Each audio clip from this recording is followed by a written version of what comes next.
आप सभी का स्वागत है हमारे चैनल अखंड ज्ञान सेवा में। इस वीडियो में हम अखंड ज्ञान पत्रिका के मार्च अंक के पृष्ठ संख्या 3 संपादकीय अंश को पढ़ेंगे। आइए इसकी शुरुआत करें। घर पिंजरे बन गए। स्वामी राम तीर्थ अक्सर एक दृष्टांत सुनाया करते थे। एक पिंजरा था जिसके चारों ओर शीशे लगे हुए थे। पिंजरे के बीचों बीच एक सुंदर गुलाब का फूल शोभायमान था। वहीं इस पिंजरे में एक बुलबुल भी कैद थी। वह बुलबुल हमेशा अपने चारों ओर लगे दर्पणों में देखती रहती थी। उन्हीं में गुलाब के अनेकानेक प्रतिबिंब देख देखकर मंत्रमुग्ध होती और उन्हें पकड़ने का प्रयास करती रहती।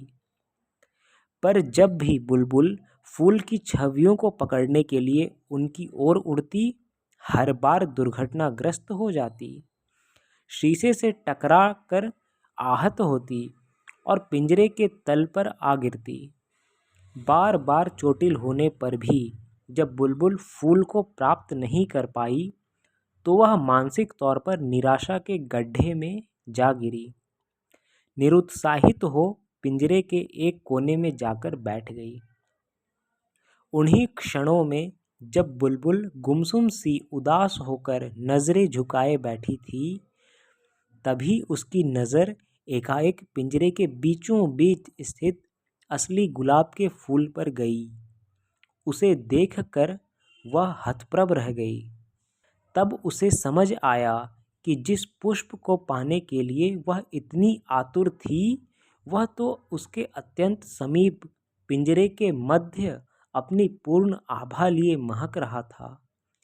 पाठक गणों, स्वामी राम तीर्थ द्वारा उल्लिखित यह दृष्टांत आपके और हमारे जीवन की दास्तां को बयान कर रहा है।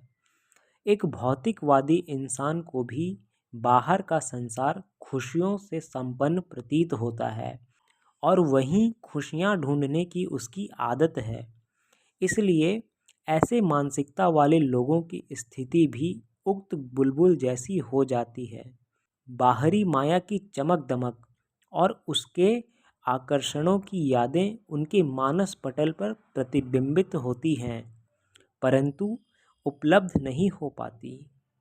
जब भी इन दर्पणों की परछाइयों को वो बटोरने को ललकते, तो बदले में निराशा, अवसाद और खिन्नता जैसे जख्म ही मन पर लगते हैं। ऐसी विश्वव्यापी जड़ मानसिकता को हमारे तत्वज्ञानी संतों का यही परामर्श है। हे जगतवासियों, मायावी आकर्षण सुख की प्रतिछाया जैसे है। ऊपर लिखित दृष्टांत की भांति वास्तविक आनंद अथवा सच्ची खुशी तो हमारे अत्यंत समीप, हमारे भीतर ही है। हमारे अस्तित्व के केंद्र में उस आनंद स्वरूप सच्चिदानंद परमात्मा का वास है। इस सच्चे और खरे आनंद को बाहर नहीं अपितु आध्यात्मिक हृदय में खोजना होता है। मैं जानूं हरि दूर है, हरि हृदय भरपूर, मानुष ढूंढे बाहिरा, नियरय होकर दूर। इस आनंद स्वरूप परमात्मा की आंतरिक अनुभूति जिन्हें हो जाती है, वे कभी बाहरी परिस्थितियों से आहत या घायल नहीं होते। यही कारण है कि बाहरी आपाधापी, घोर तनाव तथा कलिकाल के दौर में समाज में एक ऐसा वर्ग भी है जो अपने केंद्र से जुड़ने की कला जानता है। यह वर्ग गुरुदेव श्री आशुतोष महाराज जी के साधकों का समूह है, जो आत्मानंद से विश्व कल्याण की यात्रा कर रहा है। निसंदेह वर्तमान के यही तपस्वी साधक भविष्य के सृजन सेनानी बनकर उभरेंगे, जो समाज को नवनिर्माण की पगडंडी पर लेकर जाएंगे।